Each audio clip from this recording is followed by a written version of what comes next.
Aloha and welcome to the Senate Committee on Energy, Economic Development and Tourism for 12:30 hearing. We have 1 GM on the agenda.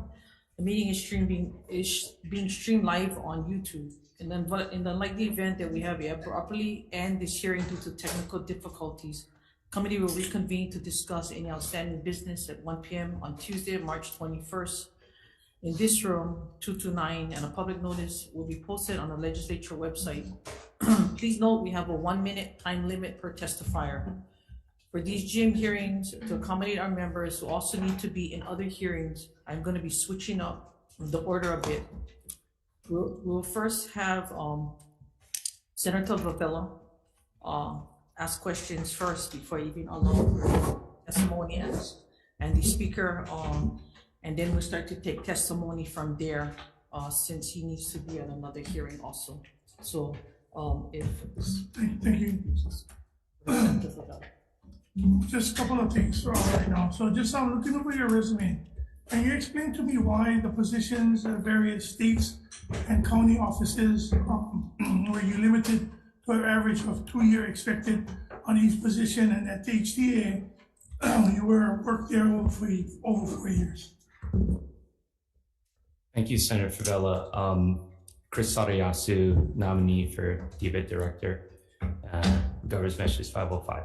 And so to your questions, if you can repeat it in a sense as to why my average tenure is about 2.5 years. Is that what you said? In various state and city positions.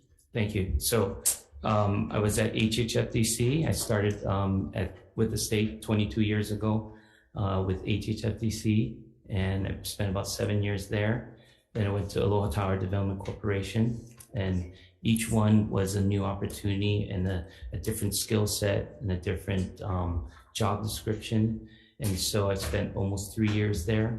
Then HCDA was about 4 years. Then I went to the mayor's office, but that was just about a year. Then I went to Hawai'i Tourism Authority, about 5.5 years. Then the Attorney General's office for just a year, about 18 months or so.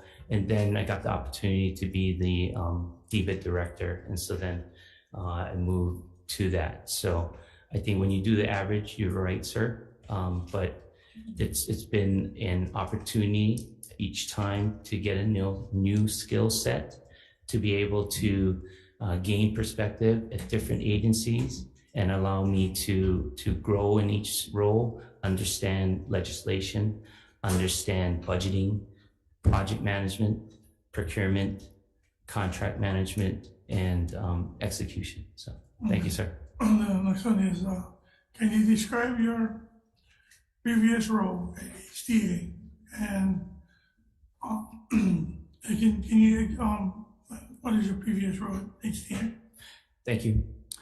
I was a tourism brand manager, if that's the title. And then so I was working on the marketing to the Australia and New Zealand market, term Oceania is in the branding or in the budgeting. And then also worked on a lot of sports tourism contracts from the Pro Bowl over to the Hawaii Bowl, Diamond Classic, and the like.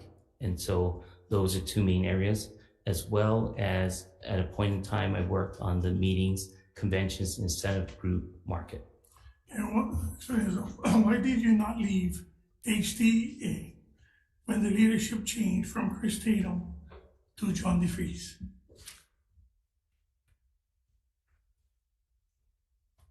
Thank you for that question. Each time it changed, I started with George Seghetti, then Chris Tatum. There was an interim in between, I think that's Mark Togashi, and then also, then I went to John DeFries. And I looked at each opportunity to learn from a new boss, a new marketer, a new person. And I will say that when John came on, he had an amazing heart, still does. He was an amazing orator.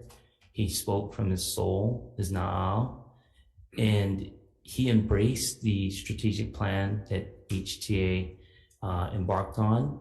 You know, the 6-year strategic plan, which swift to the 4 pillars, which really looked at respecting the Aina and Malama Hawai'i.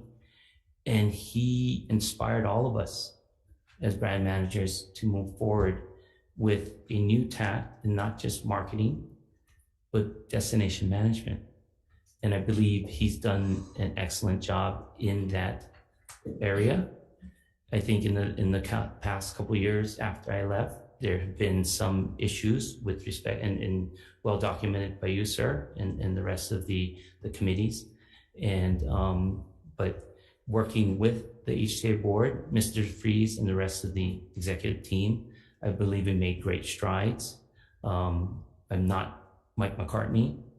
I am a different director, and I believe we're on the right track with respect to the 2 RFPs that the HTA board decided to do and are executing and moving forward with. Tell us what job experience before DBED have you prepared you for this new appointment? Well, I practice, proud graduate of William S. Richardson School of Law. My undergraduate degree is in economics and accounting at Claremont McKenna College, and proud Hilo High grad as well. So I believe my legal background, and I practice in corporate law as well as real estate law, and that really helped me move to HHFDC to do procurement, to understand the law, to do contract management, development agreements, and the like. And so that helped me understand how to navigate the let's call red tape of government, and to be better prepared and better understanding of what it takes to get projects done. And then moving to each department or agency within DBED, as well as to the Attorney General's office, where I work with charities and regulation of charities, and that the Attorney General's office is responsible for. That allowed me to apply for the director position and for Governor Green and the transition team to recommend me for this position. So I believe that I have the necessary skills, experience, and mindset to be the leader for this department. Okay, I understand you saying that part, and all I heard was you are a great legal attorney. I mean that's what you talked about. This is more than just being an attorney for this position. This position that you're going to be able to have to not only work, but you say you work well with others and all that. But going forward, you need to have more than just a legal skill. Because just like anything else, right? I can be a great mechanic, but doesn't mean I can do surgery. You see what I'm saying? So you're a great attorney, great lawyer, doing legal skills. What makes you think that you're going to be a great DBED chair in economic and development? What are you going to do to develop that part of your skill set? Thank you, sir. And so with my legal background, I always turn to HRS Chapter 201-2, and that's the general objective, functions, and duty of the department. And so with that legal background, it says, it shall be the objective of DBED to make broad policy determinations with respect to economic development in the state and to stimulate through research and demonstration projects those industrial and economic development efforts that offer the most immediate promise of expanding the economy of the state. The department shall also endeavor to gain an understanding of those functions and activities of other governmental agencies and of private agencies that relate to the field of economic development. It shall at all times encourage initiative and creative thinking in harmony with the objectives of the department. Why I read that is I believe that with collaboration with industry, I believe that working with these subject matter experts that are in our department, I made a commitment to work with all of the boards and the board chairs specifically and vice chairs to then look at the policies and procedures that they establish for each attached agency. We are working with Deputy Director Wicker to look at all of our core divisions as well and establish metrics, key performance indicators, and to hold them accountable to those on a strategic plan for DBED.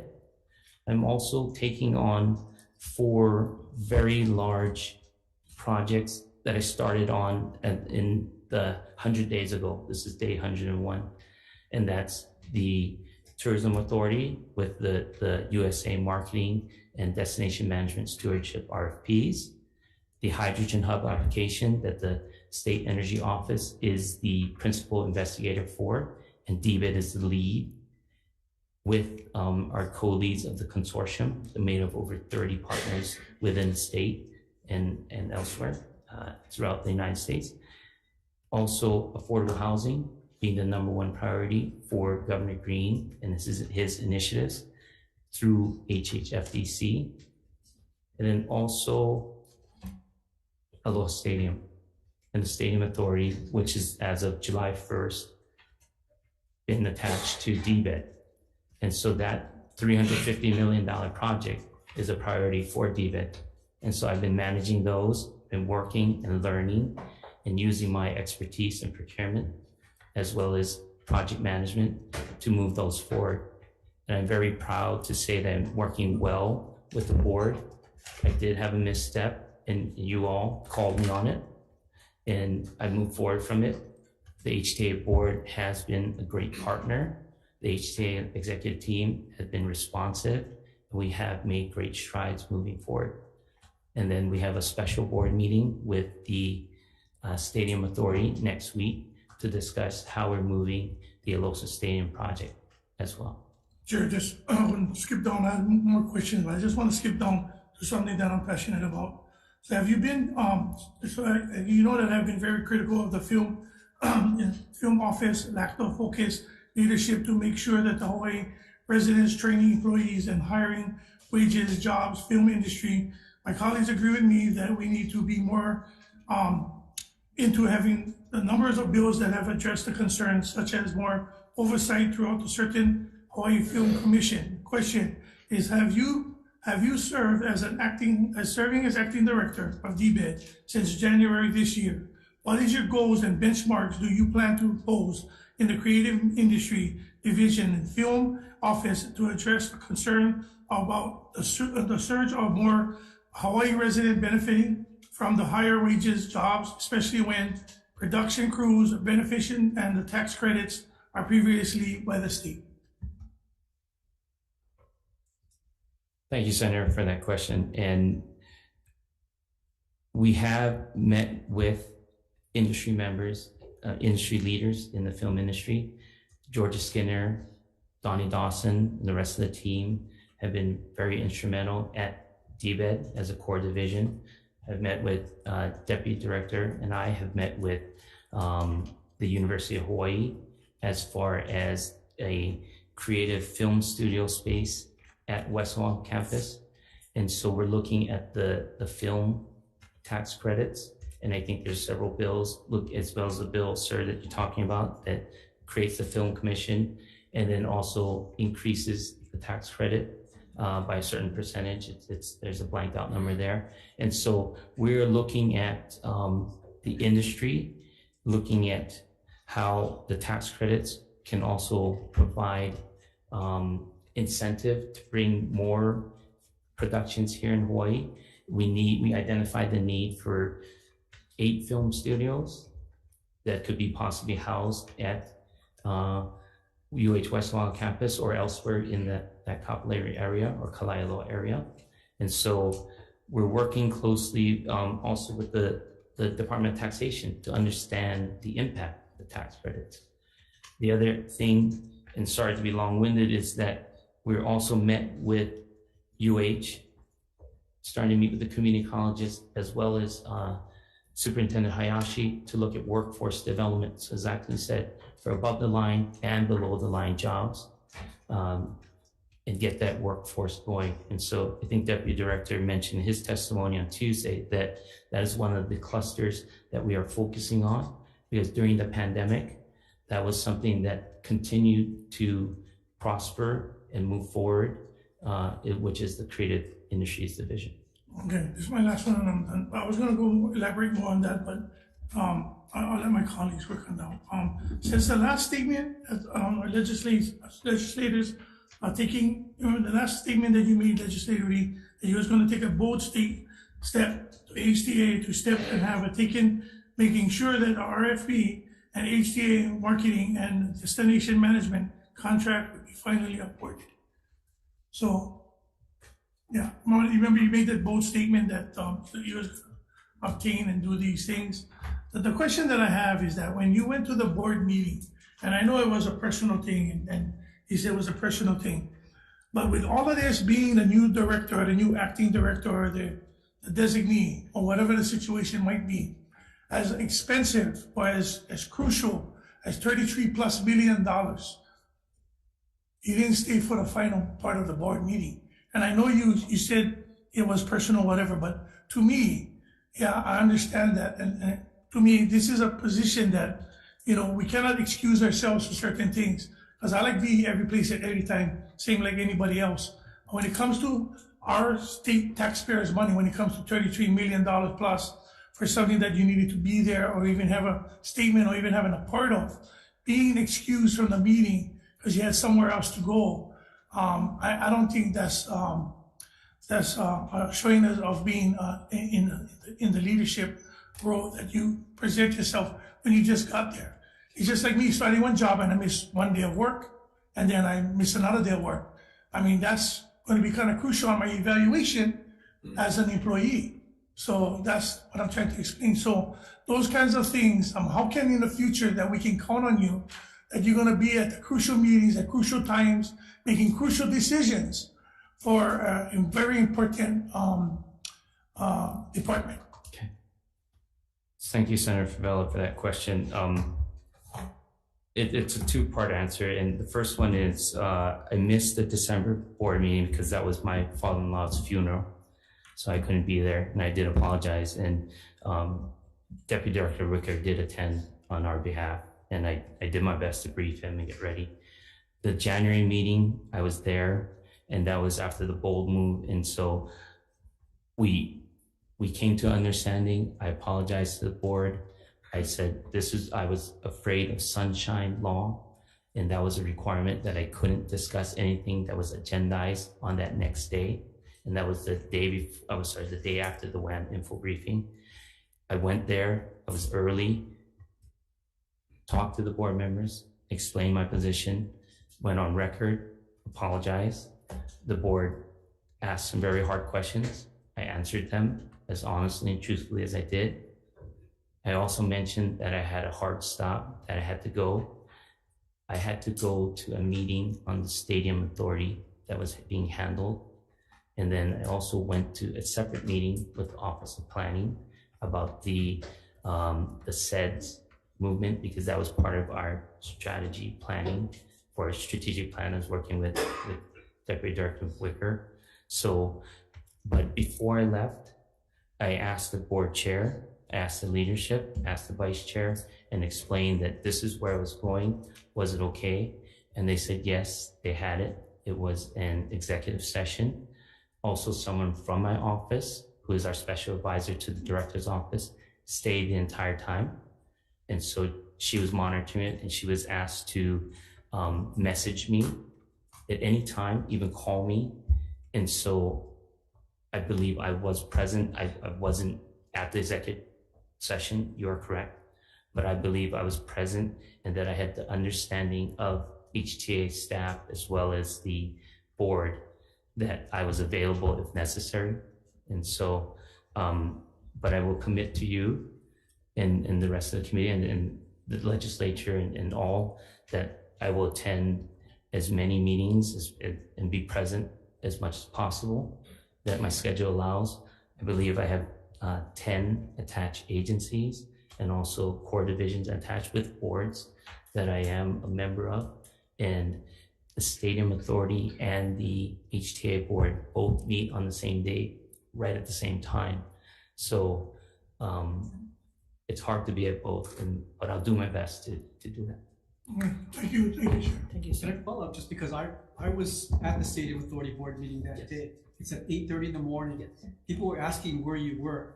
So you were, and I saw you later at 9:30 at HTA's meeting. So did I hear you correctly that you told Senator Favela that you needed to get out of the HTA meeting because you needed to go to the Stadium Authority? Oh, Board no, no. I had a separate meeting with Speaker Psyche at 2:30 to be there. And I think I told the HTA, and then I went straight from HTA to the Office of Planning meeting, and then straight to the legislature to meet with Speaker Psyche about Aloha Stadium project. Okay, sorry, I must have misheard. I thought you said you had to get to a Stadium Authority Board meeting. I'm That's sorry. why you were. No, a stadium, a meeting about Aloha Stadium. And then Scott Murakami was with me as well at these meetings. So if you want to ask if I didn't go to lunch, I didn't go anywhere. I went straight to another 2 meetings. Thank you. Thank you, Senator Favela. Okay, let's start with the testifiers. Thanks, Chris. Thank you. We'll run to the testifiers. First up, Governor Josh Green in support, maybe back in person, Nani Maderas.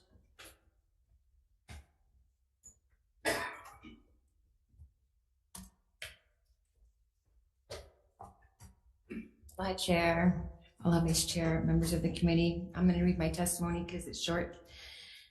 Nani Maderas, Chief Housing Officer, Office of the Governor, testifying in strong support of Governor's Message 505 for Chris Sadayasu. I have known Chris for 17 years, and this is the second time that I have the pleasure and opportunity to work with him. During the time I've had to work with Chris under Kia Green's administration, he has been a true partner and collaborator. The Department of Business, Economic Development, and Tourism is an essential partner when it comes to addressing our housing crisis. The department houses 9 attached agencies and offices that directly and indirectly are involved in housing production, planning, and costs. I believe that Chris's experience in housing development, asset management, and strategic planning makes him the perfect director to maximize and leverage the tools in the department to positively impact our housing priorities.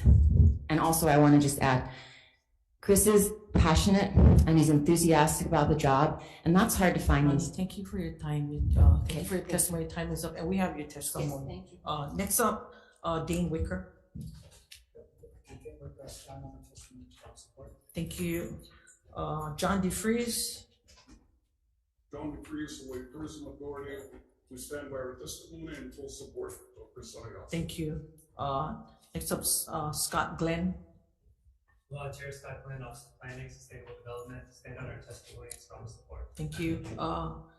James Nakatani, ADC. Thank you, Chair. Good afternoon. I'm in strong support of GM 505, Chris Sadayasu.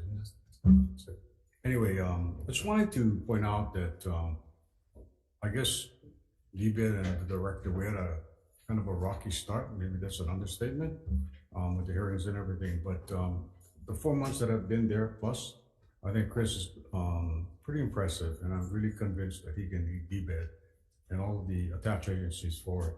So I really want strong support for him. Thank you. Thank you. Next, Dennis Ling. Aloha Chair, Vice Chair, committee members, Dennis Lim with Business Development and Support Division. I stand in strong support of Chris. Thank you, Dennis. Maria Pascual. Thank you. Good afternoon, Chair, Vice Chair, and members of the committee. Once again, I thank you for allowing me to testify in support of GM 505 for Chris Sadayasu nomination as our director. Again, my name is Lucy Pascual, and I've been the DBED ASO for the past couple of months. Within just a couple of months that I have known Mr. Sadayasu and working closely with him, I could see that he's a very empowering leader and can unite the 10 attached agencies and 4 core programs with various types of industries, which I would usually call a chop suey of agencies. Okay, and consisting of 290 employees with diverse culture. Moreover, his aloha spirit can boost employees' morale, self-esteem, happiness, and productivity at work, leading to a successful department. So for this and other reasons, I strongly urge his confirmation as our DBED director. Thank you. Thank you. Next up, Craig Nakamoto, HCDA. Good afternoon, Chair, Vice Chair, members of the committee. Craig Nakamoto, Executive Director of Hawai'i Community Development Authority, submitted written testimony that stand my strong support for Chris. Thank you. Next up, Gwen Yamamoto Lau. We stand our testimony strong. Thank you. Next, Don Cheng, perfect timing. Next up, Brenna Hashimoto for DHS. Not here. Len Higashi, HTDC. Thank you, Chair. Hawai'i Technology Development Corporation, standing by testimony support. Thank you. Tommy Johnson, Public Safety. Thank you. Ed Sniffen from DOT in support. Jade Boutier, Department of Labor Industrial Relations in support. Damana Damante. Oh, I saw you here. Testifying on behalf of Aomoku.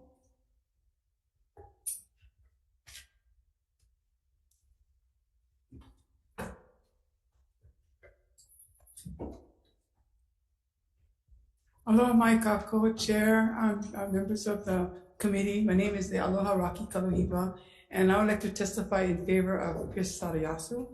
And the Chris that I knew, I didn't know he had all of these qualifications, but the Chris that I know, he worked with us at HCDA.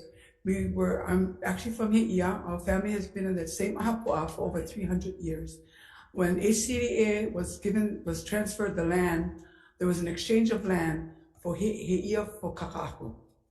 And we laid, for a little while. In 2007, we approached the community and supporting communities, approached CDA if we could restore the Lo'i lands.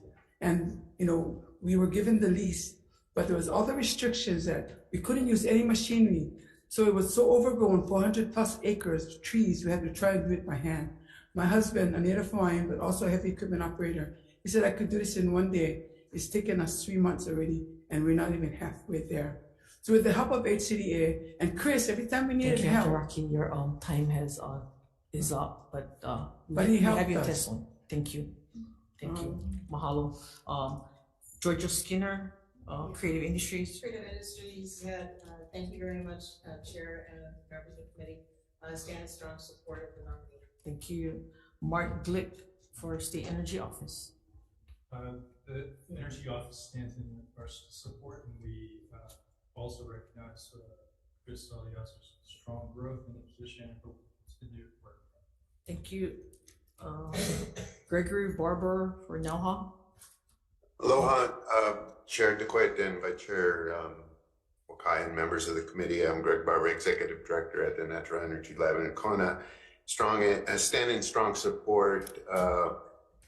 Chris really can honestly say has been a breath of fresh air. He has a lot of enthusiasm and he doesn't run away from the problem. So very inspirational. Thank you. Thank you. Next up, Nathaniel Kinney in support in person, not in person. Leroy Chinko in person, nope, in support. Keiko McClellan, not here, in support. Gary Suganuma, I gotta get your name correct. Dotax. Good afternoon, Chair, Vice Chair, and members of the committee. Gary Suganuma, Director of Taxation. I'm here to testify in support of Mr. Sadayasu.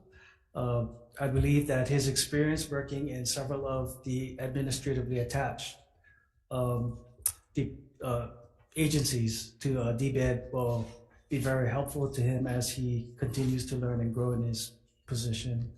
I've also had the pleasure of working alongside Mr. Sadayasu at the Department of the Attorney General, and I can tell you that he is smart, very capable, and very dependable. And so, I am confident that if given the opportunity, he will give his 100% in his effort to make DBED a better place, and he will do a great job. Thank you. Thank you. Next up, Scott Murakami.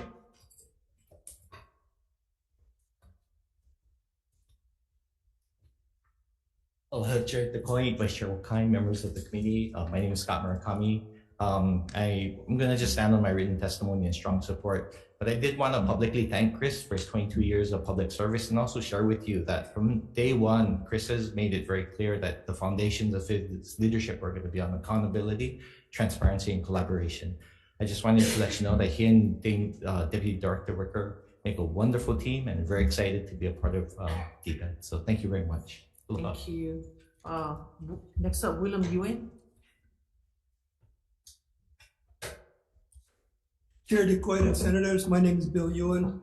I was Chris's first employer when he graduated from law school, and I've known him for more than 40 years. He's a fine, upstanding, very moral, hardworking, and intelligent young man. He came to me after 2 years and said he wanted to quit, and I asked him why. He says, well, I want to go work for the public. I want to go work for the state, and I've followed his career ever since then. He's had increasingly responsible levels of government, and I think he's a fine choice for the DBED job. I've worked with DBED directors for over 40 years, and I know that he has the qualities and the background and the intelligence to do a good job in this position. Thank you. Thank you. Next up, Eugene Tian. I submitted a written testimony in support. Thank you. Thank you. So I have support about 50 other names in support. Is anybody else in the room wanting to testify on behalf?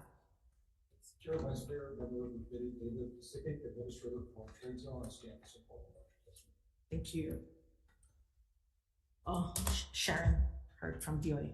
Chair, Vice Chair, members of the committee, I stand in support of Chris and on my written testimony comment that his resume shows experience in business, economic development, and tourism. Thank you. If nobody else, Chris, if you would come up and.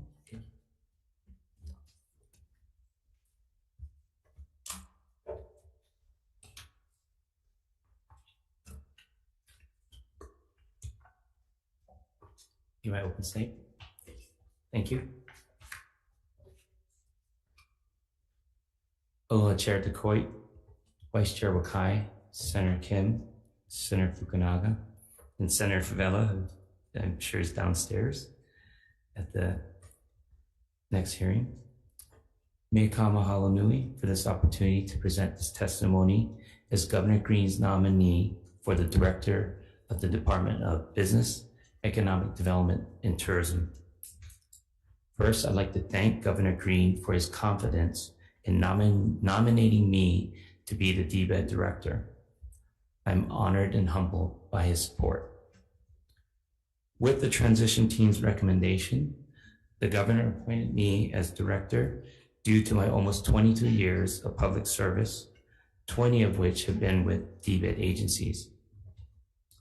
I believe my experience developing affordable housing at the HHFDC, as well as conducting asset management and compliance assurance responsibilities, including homeless initiatives at HCDA, and branding work, including destination marketing and destination management stewardship at the HTA, has made me the best candidate to lead DBED for the Green administration.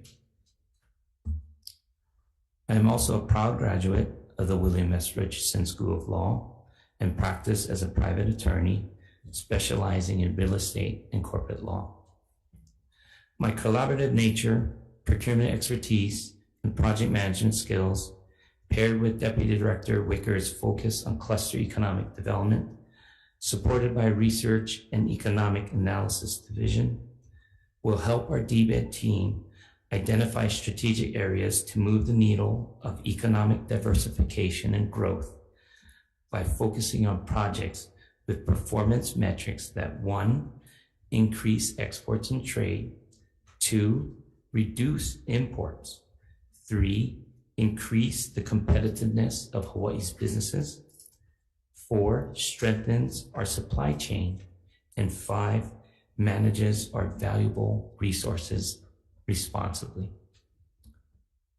As mentioned earlier, I am setting an organizational culture of accountability, transparency, and collaboration within DBED. Collectively, these efforts will ensure the well-being of Hawaii's people, culture, and environment. I would also be remiss if I didn't acknowledge all the love and aloha from my brilliant and supportive wife, Julie, my son, Jason, and my daughter, Lauren, who are in Boston on a pre-planned spring break trip.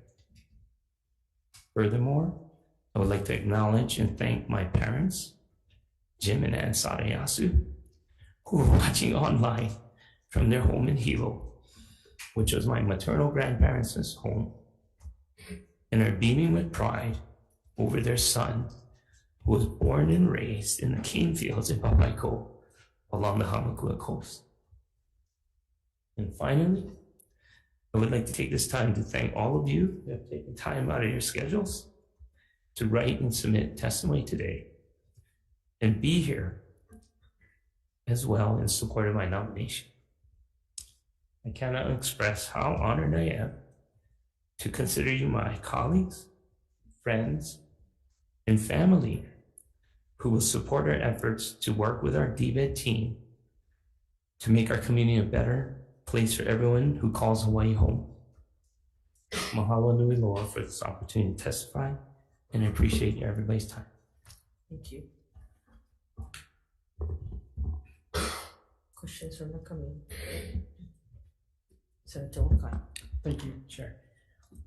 Mr. Sadayasu, I was looking through your responses to the chair's questionnaire, and you provided what I thought was very scant responses, just less than 4 pages in response to some very substantive questions.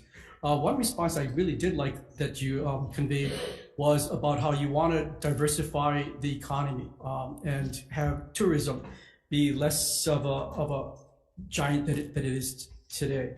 But you don't go into any details as to how exactly are you going to diversify the economy. So can you give us some specifics as to what areas do you see out there and what will DBED do to pursue those other areas? Sure, thank you. Appreciate that, Vice Chair, question. What we're doing at HTA is looking at all sectors of the economy that make sense here in Hawaii, that is prospering. We're looking at the GDP. I think in the moving the needle approach that we're doing, that Deputy Director and I are working on, we're looking at sectors that are ready and resilient, and whether it's creative industries, agribusiness, and renewable resources. And we're looking at clusters. We're looking at where our attached agencies and our core divisions can make a difference and will make a difference. We're looking at those industries. So what Deputy Director shared is creative industries, natural resources, renewable resources, and that's our hydrogen hub application that lays out our state energy plan. And we're putting together, and through Mark Glick and his leadership, is putting together a $1 billion application to the Department of Energy, as well as agribusiness. And we have the value added hub that's being developed on ADC land. And those are sectors that we can focus on. Also, we are working with the university, the DOE, the private colleges as well, to look at industries that they have programs to stand up and work with, say, the accountants, the unions, also cybersecurity, and other industries that need workforce and that can grow here in Hawaii. So we're looking at those sectors to diversify the economy with the benchmarks that we laid out in our response. Yeah, I agree with the clustering ideas and the various sectors that you cited. But to be honest, those are aspirations that are perhaps a year or two down the road in terms of fruition. What can you do today to help get to what you want in this response, which is diversification of the economy? Not just, it shouldn't all be just fact finding. I'm going to learn the process and work with folks. Now, I would think as the nominee, you have some particular ideas that you want to put forth that you can effectuate immediately. What are some of those ideas? Thank you, Senator. One great idea is something that you've been very active on, and we thank you for working with Dennis Ling and our BDSD team, which is improving and expanding our exports. And with the Made in Hawaii, as well as the Hawaii Aloha programs, those are within DBED, and we're partnering with the Department of Agriculture together with Paul Yonomine, who's a special advisor to the governor, to look at ways to improve exports into Asia and also throughout the US. And that's something that I'm proud to be working with Dennis and the team on. And I think we also started this cohort that you've been active in. We appreciate your insight and knowledge on that. And so we're moving that forward. We're also looking at expanding our sister state relationships and using that, especially in the Japanese market, to get those products on and get them more popular amongst the both the travelers and the people in those Asian markets. Yeah, no, so I'm glad you blessed the manufacturing idea, but that's not your idea.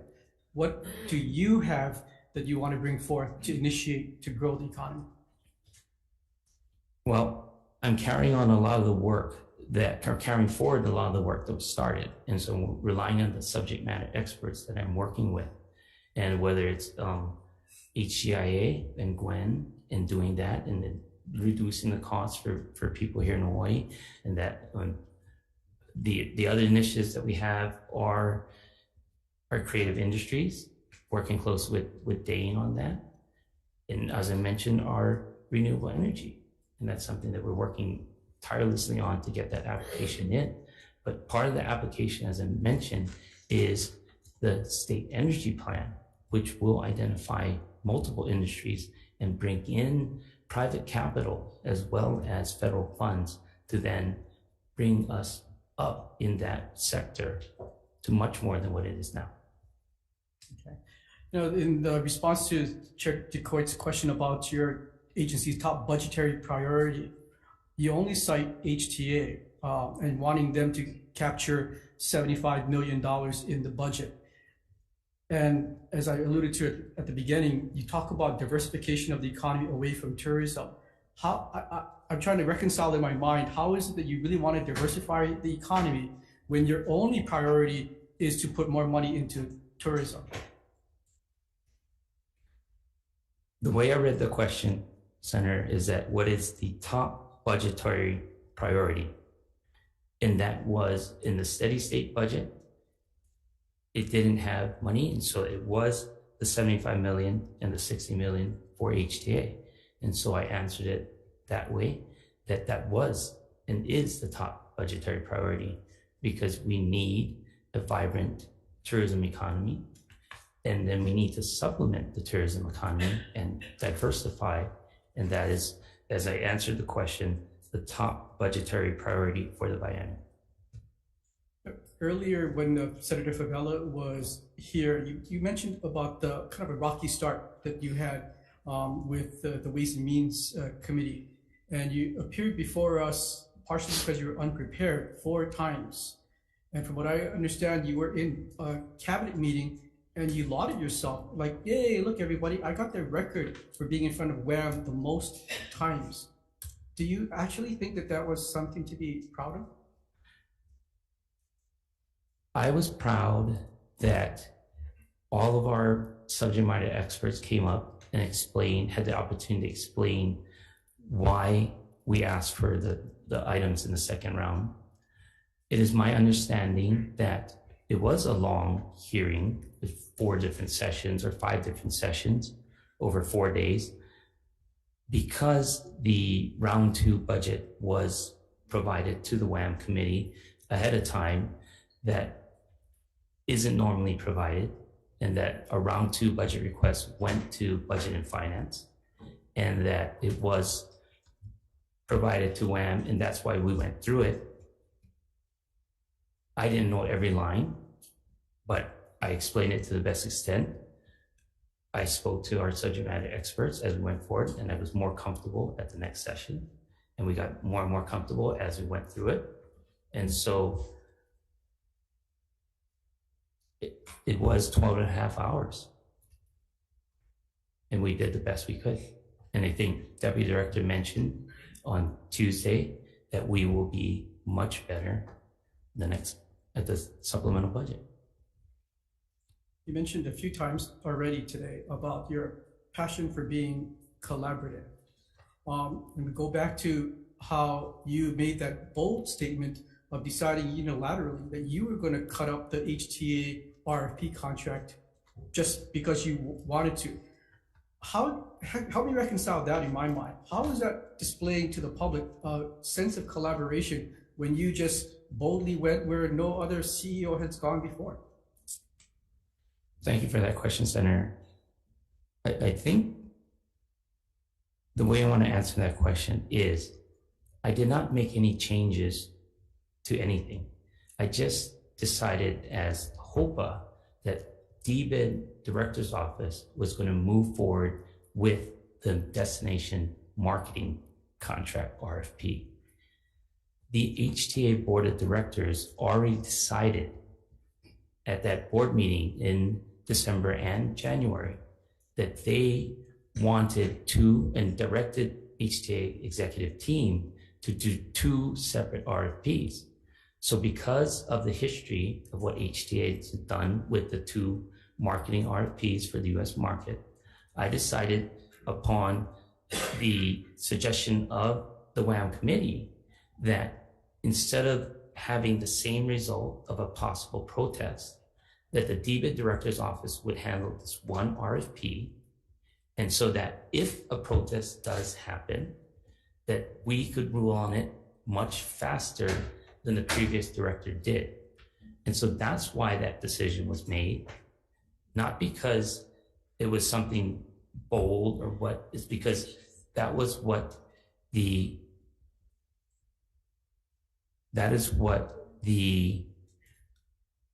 HTA board decided was a priority to do 2 RFPs. And so I was going to take the one that was rebid, this bid, the 3rd time being bid out, and then HTA would move forward with this Destination Management Stewardship RFP. So, Mr. Sariyasu, I don't question the rationale as to what you did. Okay. I'm questioning why you took the path to make that decision. Because from what I understand, there's no consultation with John DeFries.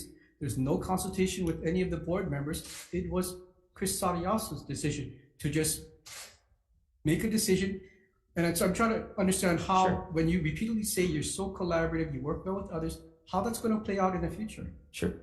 Thank you for that question. And so I did coordinate, I did work with the Attorney General's office. I did work with the State Procurement Office to make sure that the authority was within DBID to do just the procurement. And I did go to the board after, because I, by statute, am an ex officio member of HTA, an ex officio voting member of the HTA board, but I'm not seated on the board because there's 12 positions, and of the 12 positions, all are filled. So but I understand I'm still subject to Sunshine Law, and it was an agendized board item. And as you know, part of Sunshine Law, you cannot poll people, you cannot ask for votes, you cannot tell people what to do and vote. That is not proper under Sunshine Law. And so I believe I was subject to Sunshine Law. I've since met with the Attorney General's office and found further clarification regarding that. And so, but that was the operation that I was under. And I did, like I said, meet with the Attorney General's office and the State Procurement Office about this matter. Yeah, but that was after the fact. I mean, as a director. No, it was before. It was not after the fact. I met with them before making the decision. But still, didn't talk to anyone within the HTA regime. That's correct. As to what you were doing. I mean, as a director, you have to be more thoughtful about what decisions you're going to be making and not be in a position of always asking for forgiveness when you make a mistake. You got to be, as best you can, not get yourself into jams like that one. And I think that's what many of us on this side would like to see, just more thoughtful, deliberative approaches in making decisions at DBED. Thank you, Senator, and I appreciate that comment, and that is correct. Like I mentioned earlier to Senator Fabella's question, I plan to meet and already met with several board members and board chairs. I plan to meet with all of the board chairs and board of directors that are available and make that commitment to work more collaboratively with the boards and the executive staff. Thank you. Thank you, Chair. Thank you, Senator Kai. Senator Kim. Thank you, Chris. Appreciate your opening remarks, and I am going to be focusing in on your experience, your performance, and your sound reasoning and judgment or lack of. But let me first just follow up on a couple of the questions that was raised by Senator Kai. So do you have a good understanding of the Sunshine Law? I believe I do, yes. I mean, to say that you could not have talked to HTA because of the Sunshine Law behooves me that your understanding of the Sunshine Law, maybe you need some homework on that, or? I believe my understanding of the Sunshine Law is that if it's an agendized board item, you may not ask board members or tell them how to vote or ask them how to vote. You weren't gonna ask them to vote. You were gonna announce that you were gonna take over the RFP. You weren't gonna tell them how to vote. On the agenda for that board meeting, I'm sorry, I don't have it with me. It did say decision-making on the two RFPs. Right, that's their decision-making, but you're informing of them prior to making a public announcement is not under the Sunshine Law. I decided to take on the RFP procurement, but the decision was by the HTA board to do two separate RFPs. Right. But you weren't even talking about two separate RFP. You were going to take over the procurement of HOA. So I just urge you to get a better understanding. And I would think of all the years that you say you have in your resume, that you would have a good understanding of that. The other area I want to follow up before I get into my questions, that you talked about, I believe Senator Kai asked you, what are your ideas? What are your policies? How are you going to diversify? And you literally said that you are going to follow up on a number of the issues that are going on. But you know what? Your deputy can do that. I think for the director, we want someone who have these ideas, who's going to be a leader, who's going to, get new ground. And so that's concerning to me. And then when you talked about the second round of budget requests, and that you were getting better, usually the budget director or the director of the department have a good understanding of the budget and not have to call. We don't have to call everybody to come up, which caused us to have to go to 4 or 5 hearings. And the fact that you had a deputy who was the budget chief for years, that you didn't rely on that resource. I mean, I would think you would have relied on that resource and you would have been prepared, but you were totally not prepared. Thank you, Senator. If I can reply to that, I believe that the WAM chair asked that I answer the questions directly myself, and yes. he didn't allow the deputy to answer questions. You just misunderstood what I pointed at. I'm sorry. The point that you could have prepared better by talking to your deputy, asking him what you should be prepared for, how you should present, or his ideas, how you would present. But obviously you didn't take advantage of that resource because you came very unprepared and you had to rely on all of your people. Do you follow what I'm saying? I do. Thank you. Because you have those, that resource that you had. Not everybody would have that. I mean, I hate to say this, but your deputy have some insight as to, what things that the senators might ask you, so you would have anticipated some of the questions and so forth, which I always advise people when they do interviews, that you have to anticipate what the questions might be. That's what makes a good leader, right? Or somebody that's going to be leading the department. And thank you for your question. And so, can you not thank me for my questions? Okay. I mean, because we're time limited, so you don't have to thank me. Did you want to respond or shall I? Sure. And as Deputy Director mentioned, the next time, if we have the opportunity, I am confirmed, we will be better. Okay, so based on your qualifications and your experience, certainly as the director, I think you have to be able to manage staff. So I looked at your resume and I didn't see really where you had experience in managing hundreds of employees. Your charities program, you manage a team of 3 for 16 months. Yes. You managed in in Hawaii Community Development Authority, you managed a 5-member team. Yes. For 2 years. And I don't see anything else in your resume where you actually managed a number of people. That is correct.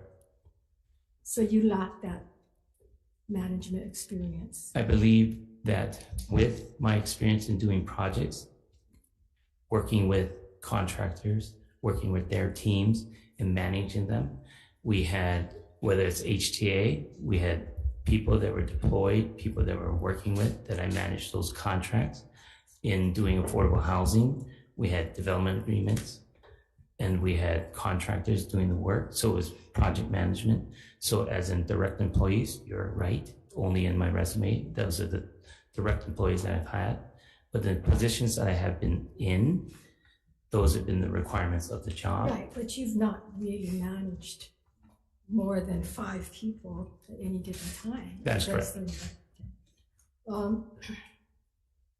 So as the tourism brand manager, where you were the sports marketing contract person, I recall there was an issue brought up about a tennis tournament that was held at Blaisdell in 2018.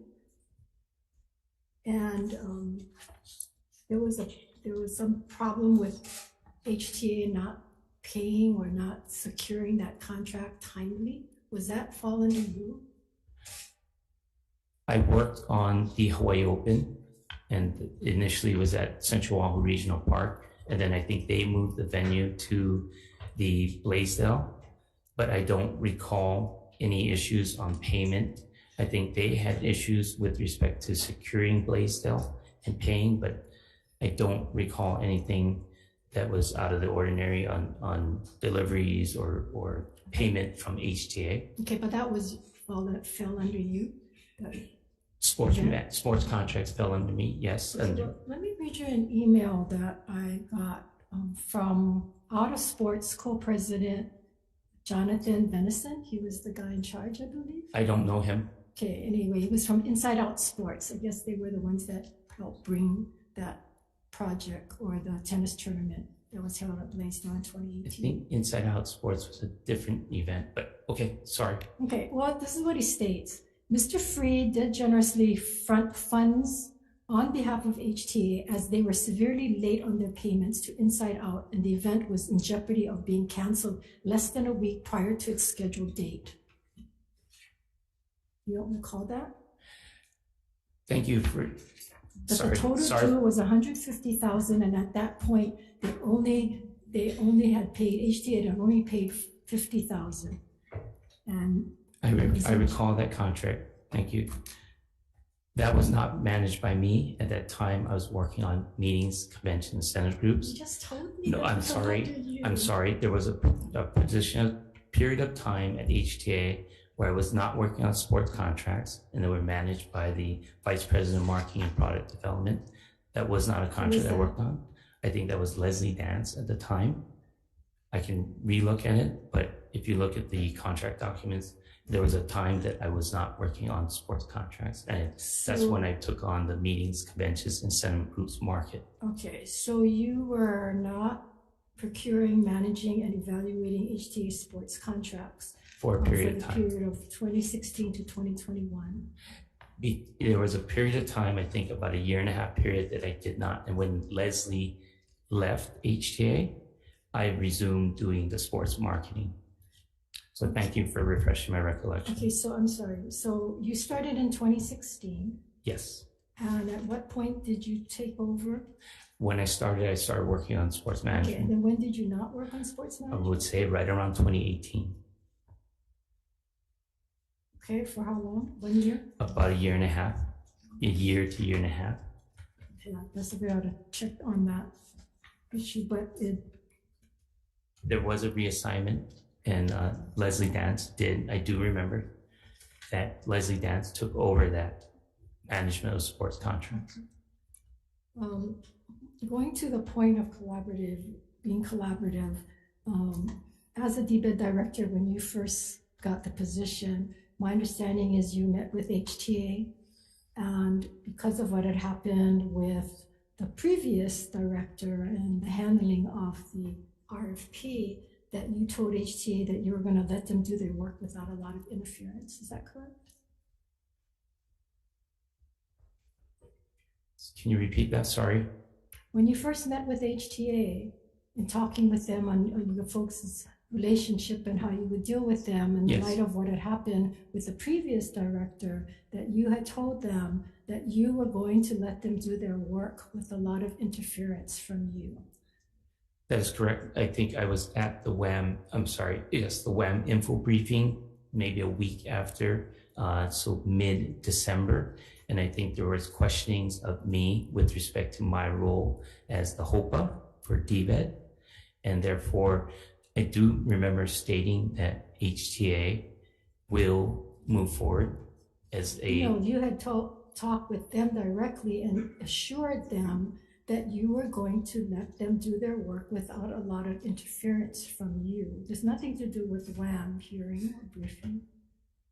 I'm referring to the WAM briefing by saying that that's what I stated, that yes, they would move forward with the procurement, and yes. But that's not my question. My question is whether or not you met with HTA directly.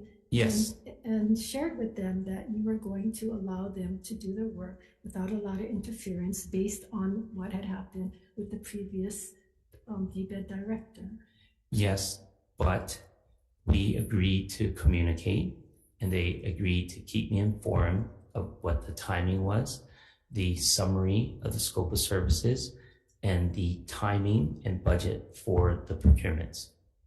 Right, and yet 45 days of being on the job, you did announce to us, as it was brought up publicly to WAM, that you were taking over the U.S. marketing RFP contract without even mentioning it or communicating, as you just said, with HTA. Yes, and as I mentioned, that's because... I know you mentioned sunshine, but again, You said that that doesn't apply. Thank you. These were your exact words you said to WAM. The director's office is going to take on the USA marketing RFP, and we're going to issue it ourselves. Exactly, word for word, we've transcribed the meeting. I haven't even informed them, meaning HTA. I'm going to inform the board tomorrow. We'll take it on and we'll manage it. Okay, nothing about sunshine, nothing about anything else. Those were the words that you told us, which we were concerned about. And yes. It made me question your thought process. It made me question your reasoning, because we asked you further questions. Yes. And you claimed that you did it because HDA didn't meet your deadlines. But then there were 2 RFPs. Yes. 2 RFPs with the same deadlines. So your reasoning, which you never clarified it when we asked you, to this day I still cannot understand why you chose to only take over one marketing RFP and not the other. I was going to thank you for the question. The decided that it was the 3rd time that HTA was issuing the destination marketing RFP for US. I was working with Mr. DeFries and his executive team with respect to information on timelines, budget, scope of services, and making sure both of them, correct. But you only And took so, over one. Why? Because the dates were changing on the issuance date, was supposed to be in early to mid-January.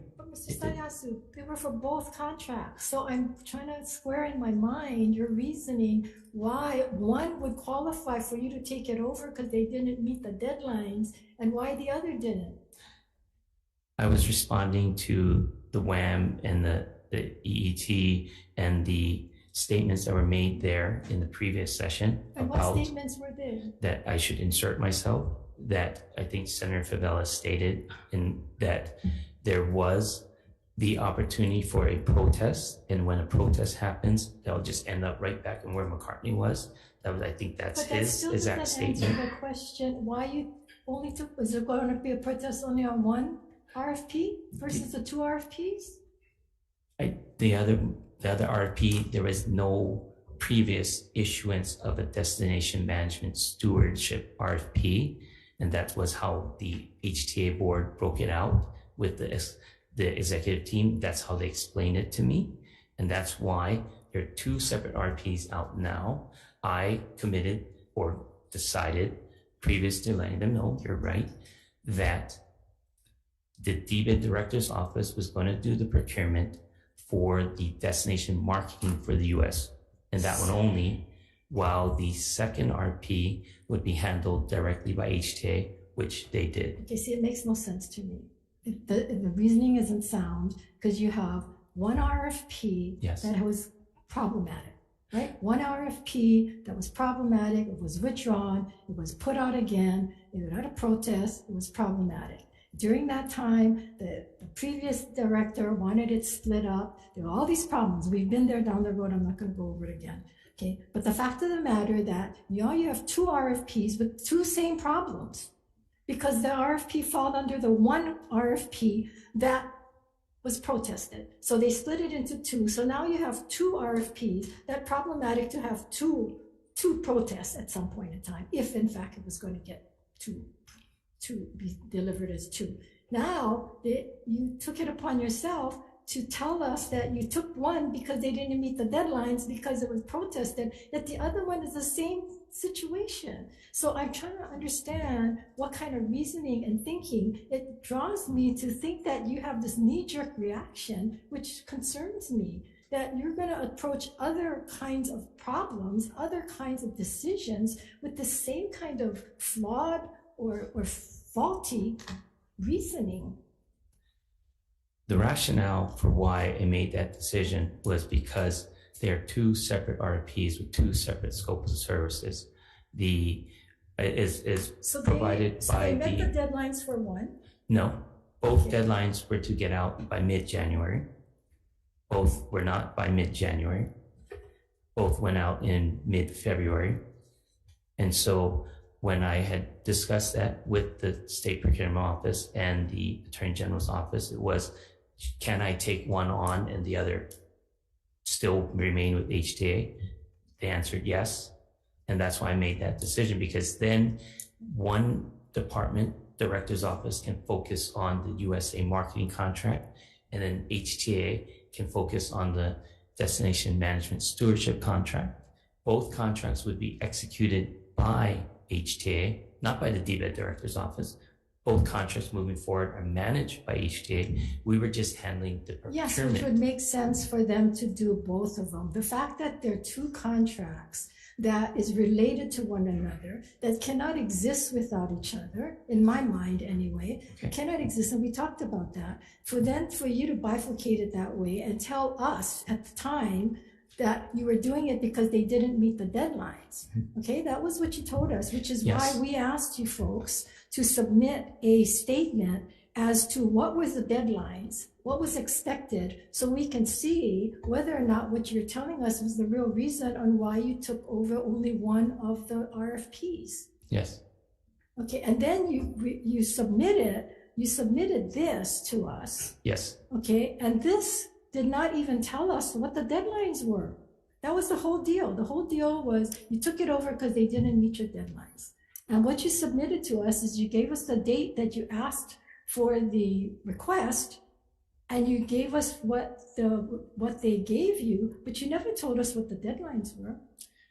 In the request were the deadlines, and we provided dates in the document as to when things were due. No, there's nothing in here that says when it's due. It has dates there. So the date that they provided was, we asked them to issue it by mid-January. That date came and went. That's not true, because It is true. We did ask HTA to issue both RFPs before the State of the State address. And that was understood by both parties. But Mr. Sariasu, we asked you for a list of all the dates. Yes. Okay, that led you to, on January, was it 25th, to announce that you were taking it over without even letting them know. So the real dates, or the real deadlines, according, because we asked HTA to provide the same thing to us. Yes, right? I remember. Remember that? We wanted to see both sides, because Mr. DeFries came up and said they in fact did meet your deadlines. He contradicted you directly in the hearing that he met the deadlines, and he made it clear that it was drafts. And so yes, they weren't all complete, but he met your deadlines. Okay, so because of that, the chair asked you to provide what were your deadlines, and then we also asked HTA to provide what were deadlines. And we got two very different documents. Yes. And one document, your document, did not even tell us what the deadlines were. So here is the deadlines. Okay. So on Tuesday, December 27th, you asked for the draft US marketing RFP description. Okay. The deadline was same day. Same day. Response date was the same day, December 27th. You asked it in the morning. They gave it to you at 1:52 p.m. Okay. Then the next thing you asked for was on the very next day, Wednesday, December 28th at 9:49 a.m., which you didn't give us all of this information, by the way. Revisions to the memo plus draft of the U.S. marketing. Okay. Deadline, ASAP. Deadline, ASAP. Okay, I'm not sure what If I can ASAP answer that means. one. No, I'm gonna give what you, this is what you give the, you didn't give the committee, but this is what you asked them for. Okay, ASAP.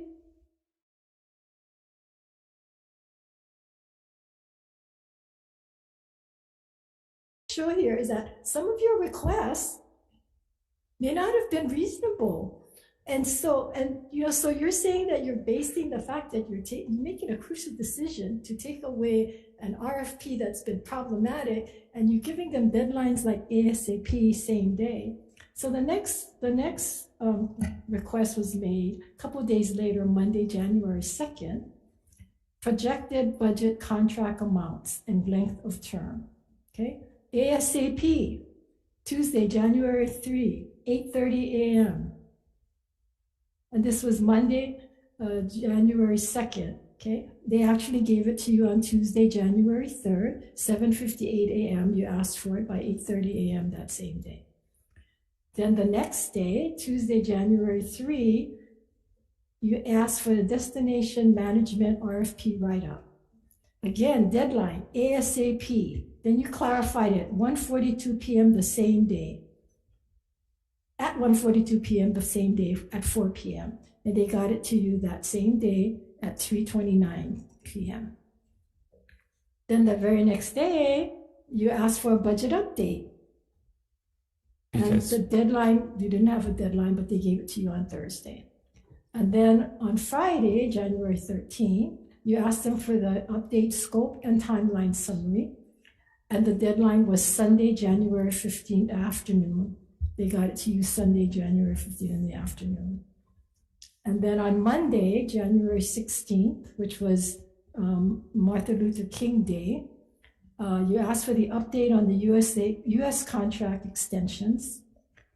And the deadline was same day, 8:30 a.m. They got it to you that same day, 8:26 a.m. So I guess I'm still having a hard time understanding that they didn't meet your deadlines, and your deadlines were same day or as soon as possible, and then you make a crucial decision. So do you see where I'm having a hard time just understanding that the director, the leader of DBED is making, I mean... When you read the two documents together, you see that there were requests, and you see that we were asking for certain information. If we only got A and B, if I asked for A, B, C, and D, and I only got A and B, that's why the follow-up email said, give me the budget, give me this, give me the updated timelines, because they provided, and that's why Mr. DeFries said they were drafts. And so the responses the next day, they were responsive, but when I asked for something by say noon or ASAP, that was after a follow-up conversation, that was after a Zoom call. Those are things that we discussed in person. So those should have been followed up immediately, and they were. But at times, if I asked for the budget, the timeline, the scope of services, and an update on all things, say evaluation committees or whatever, as to whether they're established, and they only provided the first two, that's why the email back says, can you provide this by ASAP? That's why that's there, because often follow up with a phone call, follow up with a Zoom call, asking where things at. They were working through the holiday weekend. So was I, so was our team. We had a Zoom that day. And because we knew it was very important, I think the state of the state was 21st, 22nd of January. And so the goal was to get it out before that date. That didn't happen. It went out February 13 or 14. And so that is why those communications were so important. That is why I had follow-up phone calls and Zooms and meetings to see where we were at. And that's why I think on the 25th at the Wetman briefing, I made that decision, because I thought I was helping. Obviously, it didn't play out like that. But also, I went to the board. And the reason I turned it into you that way is because we went to the board of directors, explained the situation, and you can look at the Zoom of that I apologized. I said why I did what I did. Mr. DeFries at that meeting explained why I believe he just turned in drafts and why I was not getting the information and why I made those statements. Mr. Sariasu, did you ever tell the board that if you didn't get it by a certain date that you were going to yank it? Or did you tell HTA? No, So no, you gave not until that board meeting. Warning, no sitting down and explaining to your employee why certain things, if they don't get certain things into you. I mean, that's a boss, that's a leader, that's somebody who's running a department to be able to work with and collaborate and communicate. So everything you said about communicating, it didn't show up. It hadn't showed up on here. And Senator, that's a fair point. And what you gave, if I can respond to that, because I think it's very important that you are exactly right. And so I learned, I apologize. They said, we have it, we got it. That's why I didn't attend the executive session, because I had 2 meetings after. And they said, we got it. We will provide you timelines. We'll get it out by mid-February, which they did. And then please note that there's been no other instances that have been raised where I haven't been collaborative, I haven't worked with the board, haven't misstated, a communication on. That we know. But the point though is not necessarily that you learned, but whether or not you have that reasoning I understand. to be able to do it over and over again. Because I know I've worked with people for so long and they say they got it and the next time similar thing happened again. But let me just point out that on 12/20, now you came to us on 1/25. Yes. You state on your thing at 1/20, HTA provided drafts for both RFPs with new release dates of 2/13 for US. So you knew on the 20th that they had already had a new date on 2/13, which is when they released it. Yes. Right? So, but then you came to us on the 25th saying you're yanking it because they didn't get it out by the 20th, but you already knew on the 20th. That they so pushed it it. took you 5 days to not even communicate with them or with us to make this supposedly bold statement publicly without really thinking what are the pros, what are the cons, what are the ramifications or the unintended consequences of you doing that. I disagree, because during that time, I had been meeting I started, when I got that document on the 20th, you are correct. I started meeting with the Attorney General. I started meeting with the State Procurement Office. I started meeting with our staff and Ms. Pasquale, who started just recently, as to what staff we had that we could take on the procurement ourselves. And that's why it took a while. These are, we had to set up meetings. And the Attorney General had to look at that. And so that's why it took a while to that. And also by then the agenda was posted. And like I said, I believe by sunshine law that you still cannot discuss things that are agendized. And you cannot go to each board member and tell them this is what's going to happen. But you could have given them a memo. Have you been working with them on all of this stuff? Anyway, I'm gonna yield right now. I do have other questions, but I'm gonna yield because I'm taking Senator Fu, no, you have any questions?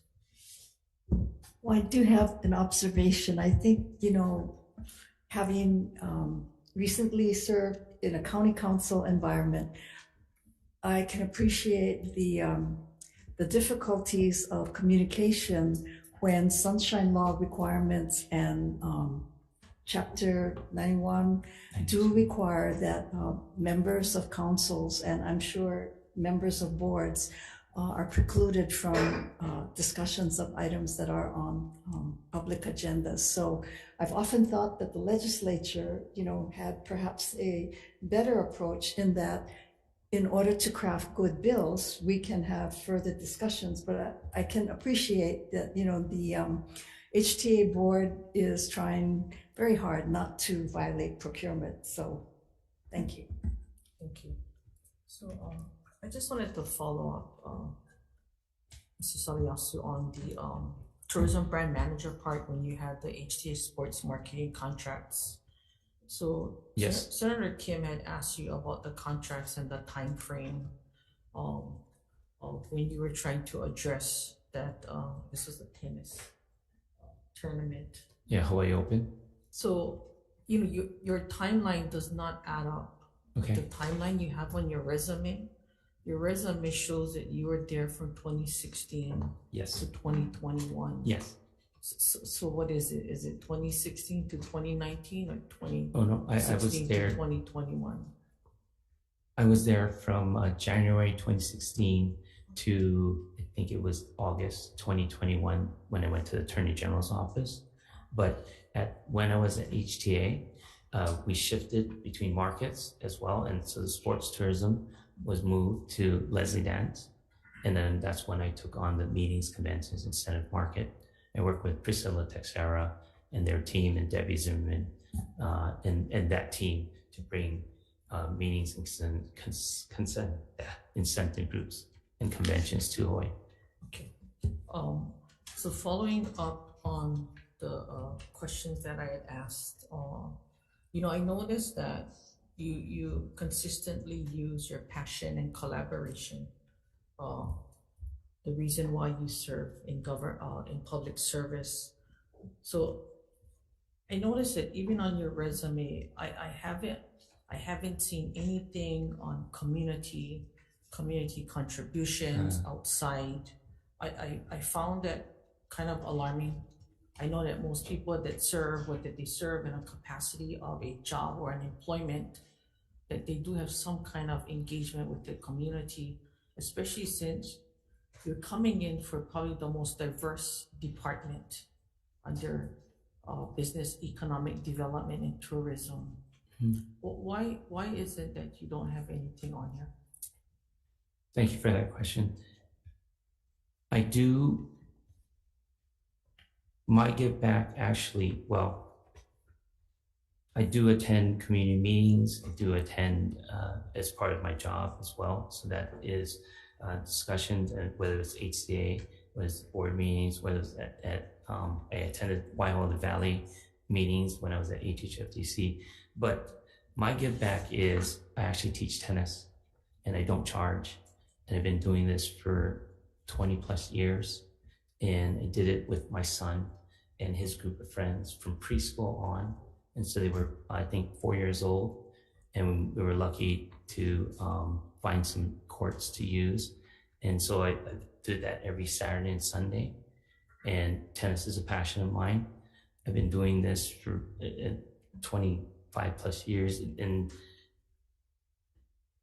it teaches people teamwork, hard work, passion. And so I took a group of kids, a couple of them went on to play as well. And then now my daughter, I took her in a group of kids as well, and so that was my give back, and I don't charge for lessons.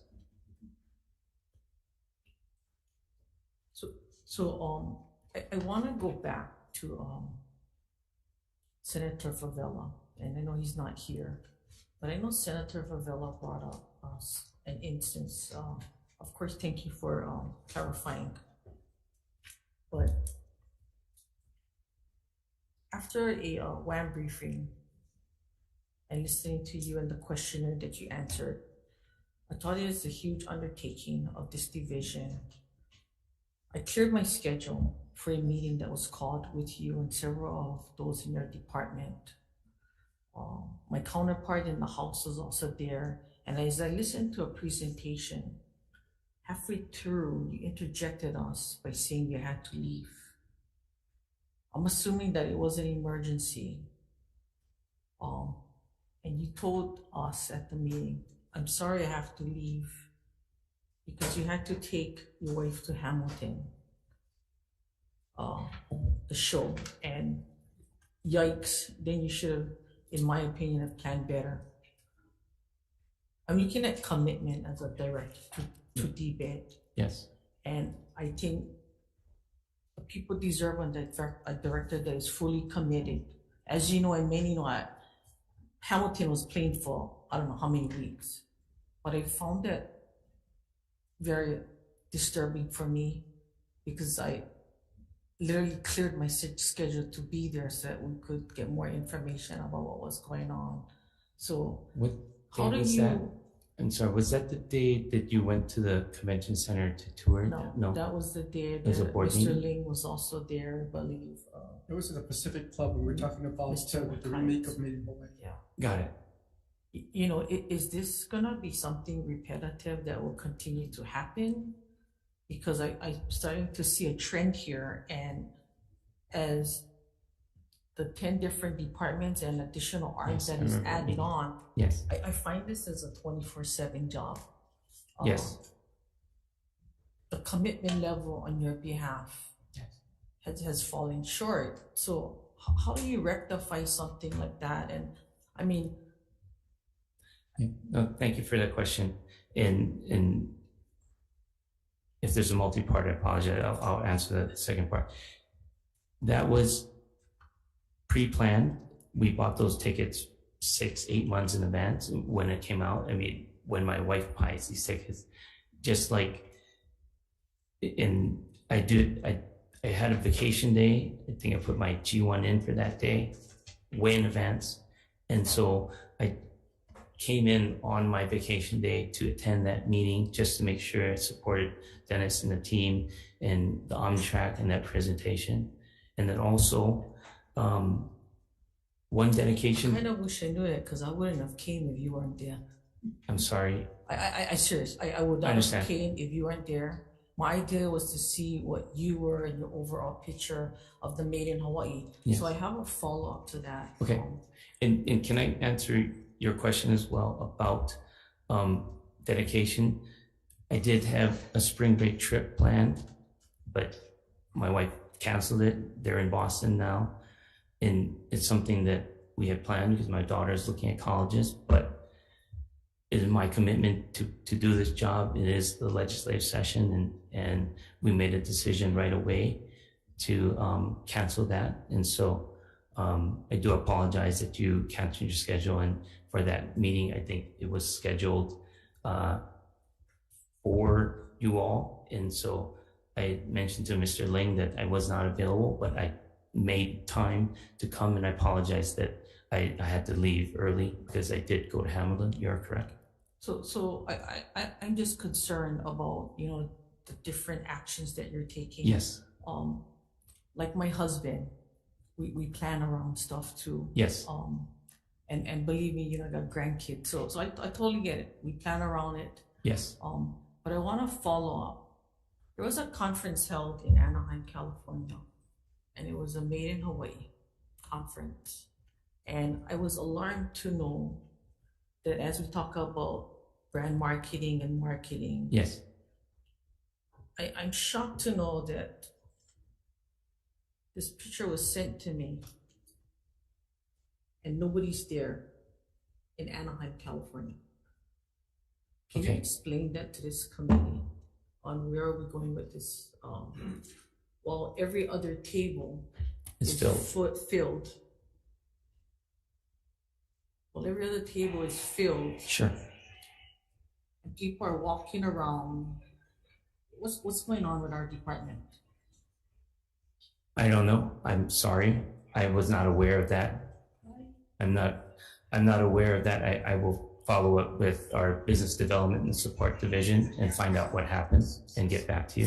So my whole thing is we're trying to market Hawaii. Yes. We're looking at budgets. We're looking at how to allocate funding. Yes. Looking at whether or not we're working collaboratively with all the different arms. Yes. And you don't know what's going on. I'm sorry. I didn't know that that was unmanned at that time.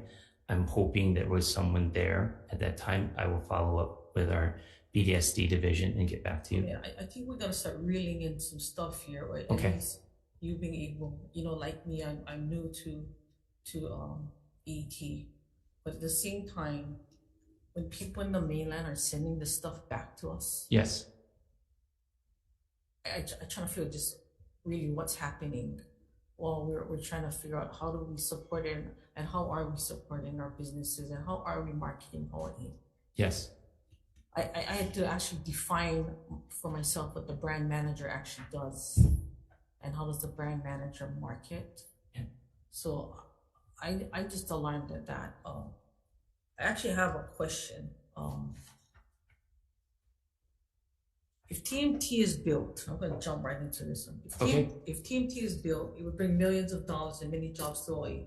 What is your position on TMT?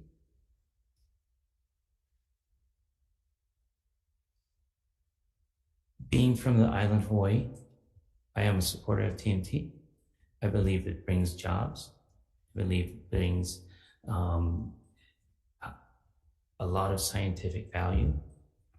I believe it has to be done sensibly and with community support. But I believe that the new authority will provide that sense of structure and moving that forward. And as DBIT, we should support as best as possible and collaborate and work with the departments on doing that right in the right way. So if the community comes out as strong as they did, like they did on Mauna Kea, Yes. will you stand there and support it right at the Mauna? I'm sorry, stand in what? Will you stand there to publicly support that right at Mauna Kea? If that is stand with the governor or if that's the administration's position as well, and that would be DBED's position, yes. Thank you. Thank you. Any other questions, members? What if it's not the governor's position? You support it still? Personally, but if that's the governor's position, I would work with the governor and understand his position, but I would most likely follow the governor's position. Oh, Senator. You were with ATDC 2008 to 2010. Yes. And I just want to make this comment because I know the governor had said something about me bringing something up that was 22 years old, but this is your resume. So whether it's 22 years or 50 years, right? Shouldn't matter. Right? It's on my resume. Yeah, I worked there. Yeah, yes. good. Okay. Well, I'm glad you agree. But anyway, how successful were you as the development manager? Because that's what you were, right? With Yep. ATDC? Yes. And I also worked on legislative items and budgets and the like. Mm-hmm. Did you submit testimony on any of those when you were? Not, I might have, but I might have, it was mostly under our executive director at that time, I believe, or on behalf of the board, and I may have testified on their behalf if unavailable, but I don't believe I submitted, I may be wrong, but I don't believe I submitted testimony myself. And you were responsible for the management of ATDC? There was the executive director together with another development manager, and we were under board of directors at that time. And main project that I worked on was actually the arbitration between the state of Hawaii, ETDC, and the Hughes Corporation. And that was through Keith Hunter and his group. And so we worked on, I used my legal background and attended all the depositions as well as all the arguments and reviewed the arguments. I think we had a special deputy attorney general as well. And then I think it was represented by, Hughes was by Mr. Portnoy, if I remember right. Because you said here, manage and oversaw the day-to-day activities within the Aloha Tower project area. And then you say drafted legislation and so forth. Yes. I just raised that because I remember I had a lot of issues with ATDC at the time. And that I remember, yes. And that the auditor, State Marian Higa, released a report in April 8th of 2010. Okay. And she said ATDC flawed, obsolete, and mismanaged. I remember that audit, yes. So the fact that you were there helped you to manage it. I mean, just raise that concern. Thank you. And I think the audit were referring to times that were not within my purview. Okay. And finally, my last question is, in your response to question number 3, where you say the team and I have been finalizing program goals and objectives to better evaluate progress and effectiveness. Can you explain your evaluation process when you approved every budget request add in Sure. The second round and for pay raises, pay differentials, and so forth? And then you categorize all 60 of these requests.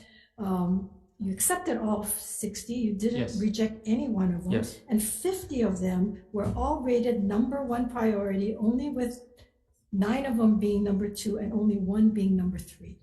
How do you evaluate this and its effectiveness? Yes, thank you for that question, David. So the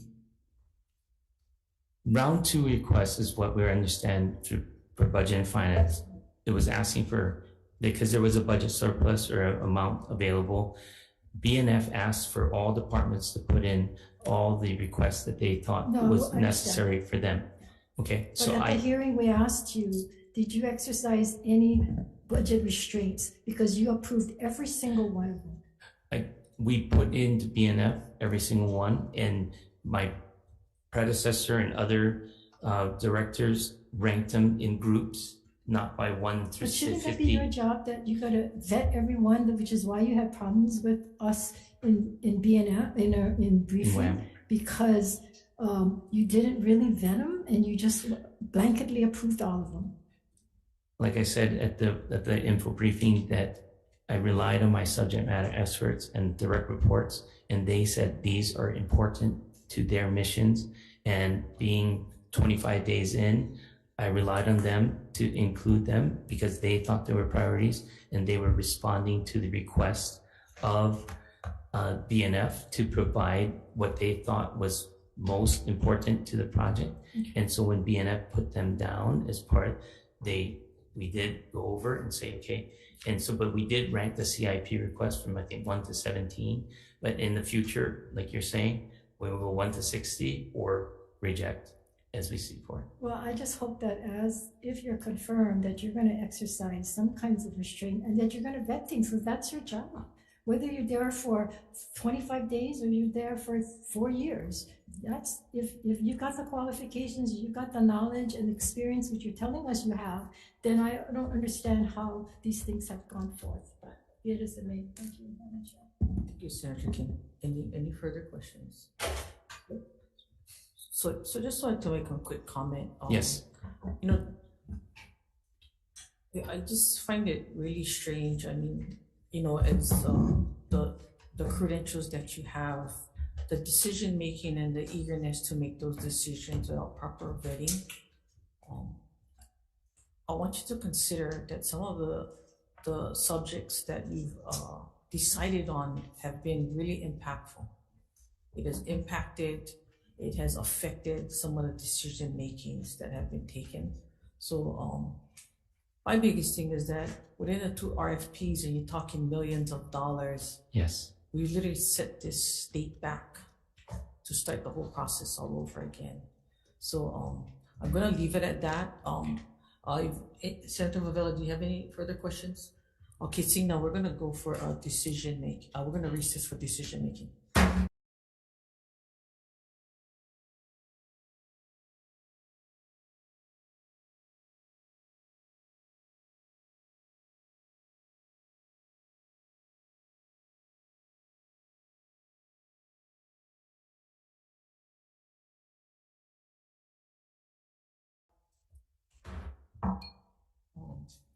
So decision making on our 12:30 EET GM agenda. GM 505, submitting for consideration and confirmation as a Director of Department of Business, Economic Development and Tourism, Gubernatorial nominee Chris Salayasu for a term to expire at noon on 12/7/2026. A recommendation is to not advise and consent. Committee members, any discussion? I just want to say that my vote will be based on experience, sound judgment, and job performance. Thank you. Anybody else? Oh, Senator Fukunaga. Thank you. You know, I respect the committee questions and the process that we have been through, but I do believe that, you know, DBED is one of the departments that has often been most heavily scrutinized by the legislature. And so many of the policy directions that the department is tasked with and is required to pursue are many of the policies set by the legislature. And I think in light of the questioning today, I cannot support the chair's recommendation. I am going to be voting in opposition to your recommendation, but I do believe that with, you know, the legislature ultimately being the key agency in setting the direction for many of these state agencies, you know, I think it's the department's job to execute many of the legislature's priorities. Thank you. Thank you. So likewise, the decision to not advise and consent is not personal. I believe the individual has credentials, but in the process of trying to handle the different agencies, I'm very concerned. I'm very concerned about the outreach and then the honesty or maybe mishonesty of information and on the return back. Again, this is just coming from the committee and my recommendation not to advise and consent. So seeing no more discussion, not to advise and consent, Chair votes aye. Vice Chair Wakai. Vice Chair votes yes. Senator Fukunaga? No. Senator Kim? Aye. Senator Favela? Yes. Chair, your recommendation is adopted. Thank you. And with that, we can adjourn this hearing.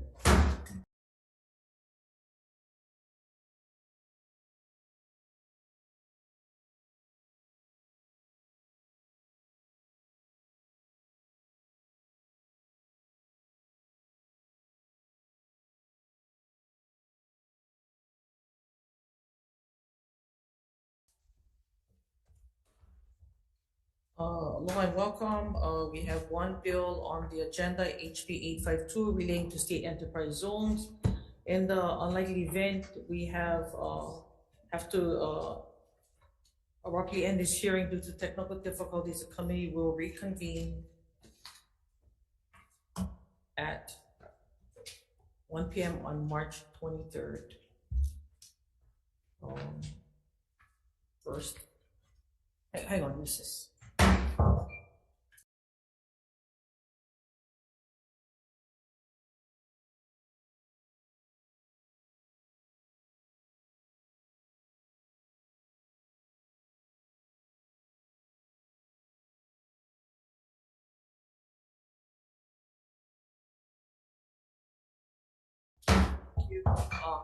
First up, in person, Chris Salayasu for debate. Hello, Chair, Vice Chair, the committee, Mark Richards from EBET, will stand on our written testimony and support and hear for any questions. Thank you. Next up, Chief Energy Officer Mark Glick. Thank you. Next up, Sharon Hurd from DOA.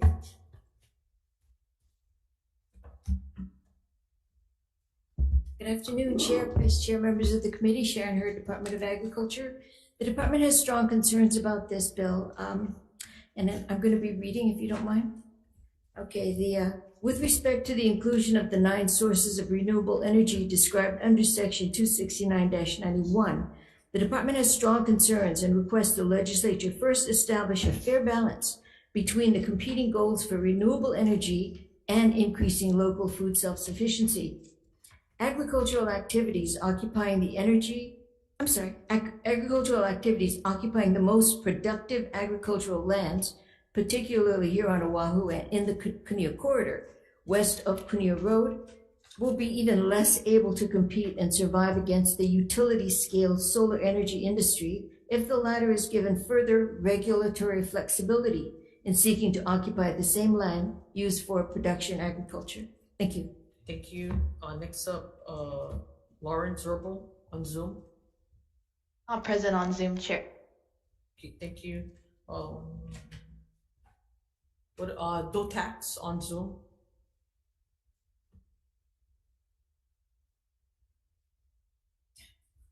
That's not the tax. Oh, no, that's not Do. Yeah. No, I'm not Tax Dotax. Foundation. Sorry, Tax Foundation. Sorry. Thank you, Chair, Vice Chair, members of the committee. Tom Yamachika from Tax Foundation. Yes, we are a nonprofit. We're not part of government. So we are trying to set forth an independent viewpoint. We have submitted written comments. We'll stand on those and we'll be available for questions. Thank you very much. Thank you, Tom. Alan Burdick in opposition. I have 5 others in support. Anybody in the room wanting to testify on this measure? Seeing none, any questions for the committee? Seeing none, we will recess for decision making.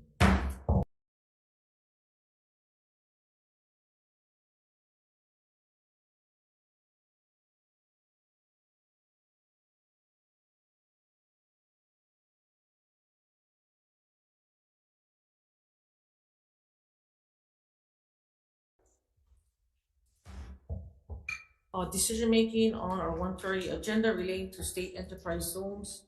Recommendation is to pass as is. Any discussion? Seeing none, chair votes aye. Vice Chair votes yes. Senator Fukunaga. Reservations. Senator Kim. Aye. Senator Favela is excused. Chair, your recommendation is adopted. Thank you, and with that, we are adjourned. Mahalo for being here today.